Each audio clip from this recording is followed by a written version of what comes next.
If there's one thing we can agree on, is that making a video game is hard. Especially back then when the technology was limited. We could bash on and on about how few levels there were or the number of glitches you can do. But ask yourself this, could you do any better?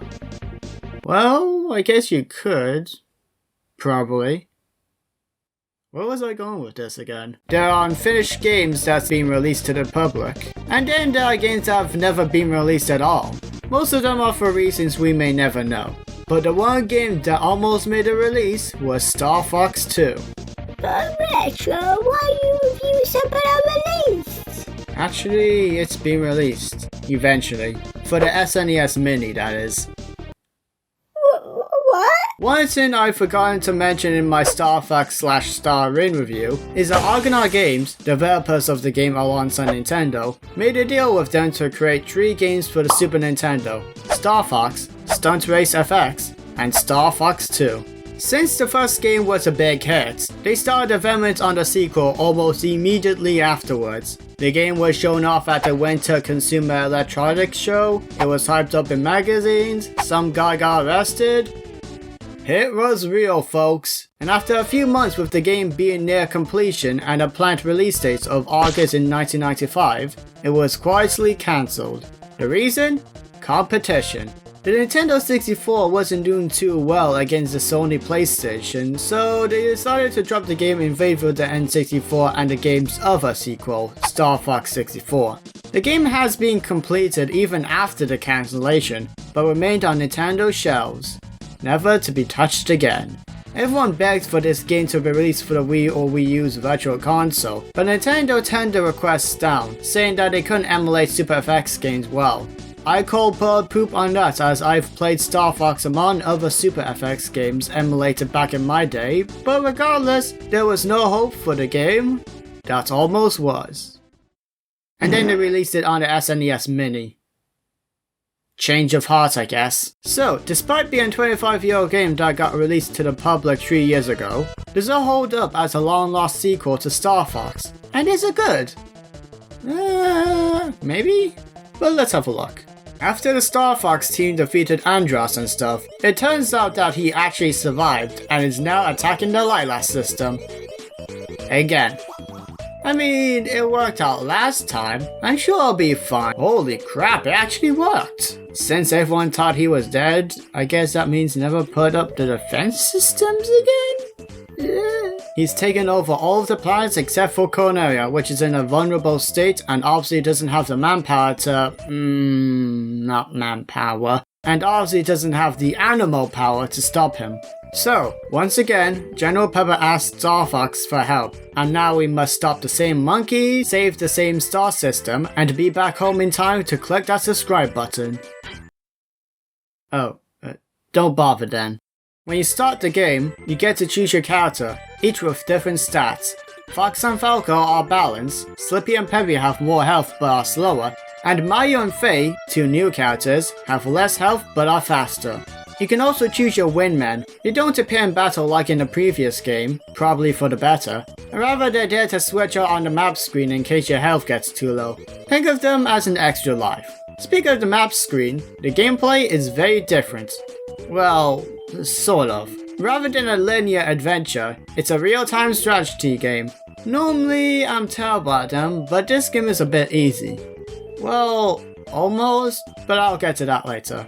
Anyway, Andross captured the planets and turned them into his base, which will fire missiles to destroy Cornelia.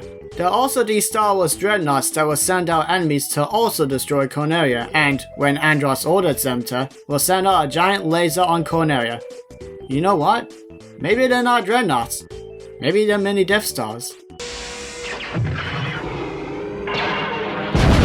Your job is to simply take out the ships and bases while keeping Cornelia at minimum health, as once damage levels reaches 100%, it's game over. When you collide with a missile or an enemy on the map screen, you'll transition to a battle similar to the first game. Only there are 2 differences here. Rather than on rails, you can fly in any direction you want, allowing for some sort of freedom. I just realized that this is a perfect opportunity. You can fly forever in this stage.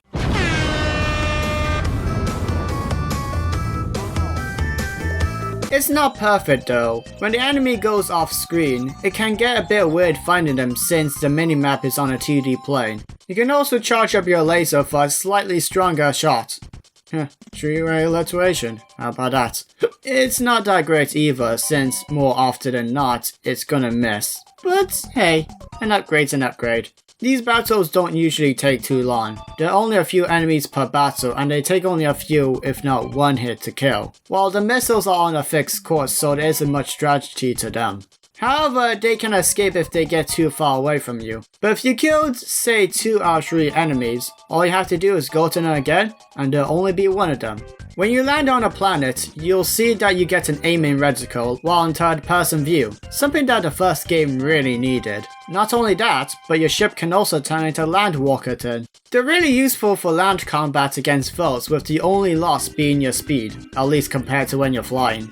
The controls aren't the greatest, however. There are clunky tank controls with a 2D controller, but it's not as bad as it sounds really. On the planets, you have to press these buttons to get into the base. Sometimes you have to defeat a stronger enemy or do a puzzle, but they're easy and don't usually take too long. Inside the base, you have to destroy some of the enemies in the room to move on, and after a few rooms, or sometimes there's only one, you fight the boss, who is also easy. Well, I say boss, but they're really just power cores or whatever you call them. Destroying them causes a whole base to blow up with normal missiles coming from said planets. You know what? Maybe everything's a Death Star. I mean, my jokes before in my Star Fox 1 review were a bit forced, but now I mean it. You're all clear, kid. Now let's blow this thing and go home.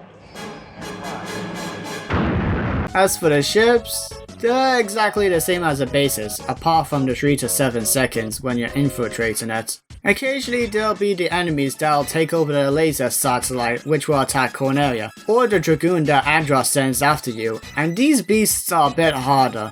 And then there's Star Wolf, Star Fox rival. These battles are basically dogfights, wherever they are, and are the hardest fights in the game. They've got all the abilities you've got minus the walker or special items. They're hard to defeat, but when you do, you feel some sense of accomplishment. Unless that's just me because I'm bad at these fights. Speaking of special items, just like the last game, you can pick up items like health recovery, smart bombs, and twin blasters, which are even rarer than before. But now we've also got the shield item, which is self-explanatory, and a heart power that fully heals you. Once all the bases and ships are destroyed, along with Wolf O'Donnell straight after, the leader of Star Wolf, you go to the base of Andros, which is just as easy as the other bases, and fight Andros, who is actually much easier than the game before. You also have all the time in the world to beat him once everything has been dealt with. Your main objective is to reach Andros, but it's more important to keep Cornelia at as minimal damage as possible since, like I said before, it'll be game over if Cornelia falls. It's all about strategy and knowing which is more important to tackle first. I'm usually rubbish at this, but thankfully, the normal difficulty is really easy. Which brings me to something I've dragged on for long enough. Like I just said, normal mode is very easy. Hard mode will throw you off guard if you don't have some sort of a plan. As for expert mode, it starts off fine. That is until Andros recaptures the planets and sends more ships.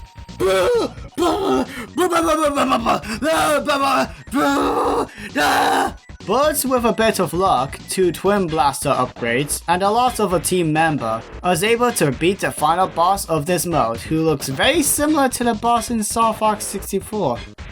And finally beat the game. And after that, I have nothing more to say but this.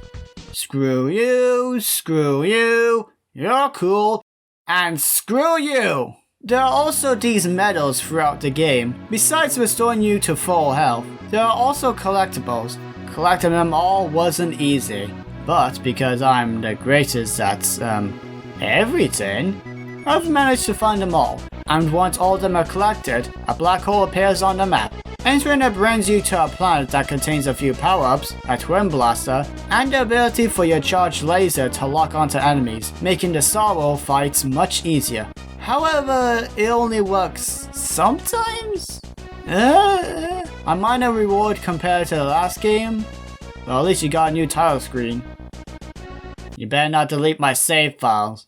You hear me? Brian?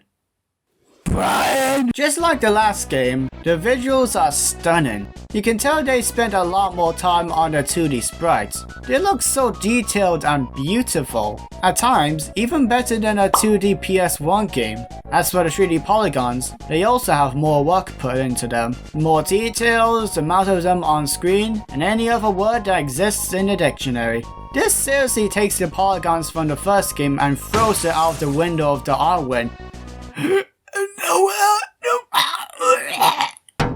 However, this comes with a downside. Remember how in the previous game there were slowdowns to a slow game? Well, in here, the slowdowns happen more often. And when using the walker, there's sometimes up to half a second delay, and there are even times when the inputs don't register. I just wanna jump! Just jump already! It takes a lot of time to get used to, and it's annoying, but personally I find that it won't be a bother once you're fine with it. Something I find strange though is that the SNES Mini is able to run the original game at a faster speed, yet this game just runs as bad, if not worse than the original cartridge. Kinda weird if you think about it. The music is more or less similar to the other game. The only difference that I can say is that the only memorable piece is the main theme, but that's it. I think it's better than before, but that's just my opinion. And that's the previously unreleased but released later down the line Star Fox 2. What do I think of it? Well, if it had been released as a sequel all those years ago, I'd still love it. The gameplay is familiar yet different, the presentation is better with the only downside being the frame rate. And dear lord, the expert mode! What is wrong with you? Why is Venom green? Even while it hasn't been officially released at the time, its elements have been used for future games such as 64, Command, and Zero. So, should you buy this? Well, if you ask me, the SNES Mini and the Nintendo Switch Online subscription comes with plenty more games, so I don't see a reason to complain. Oh, yeah, the game's worth it too.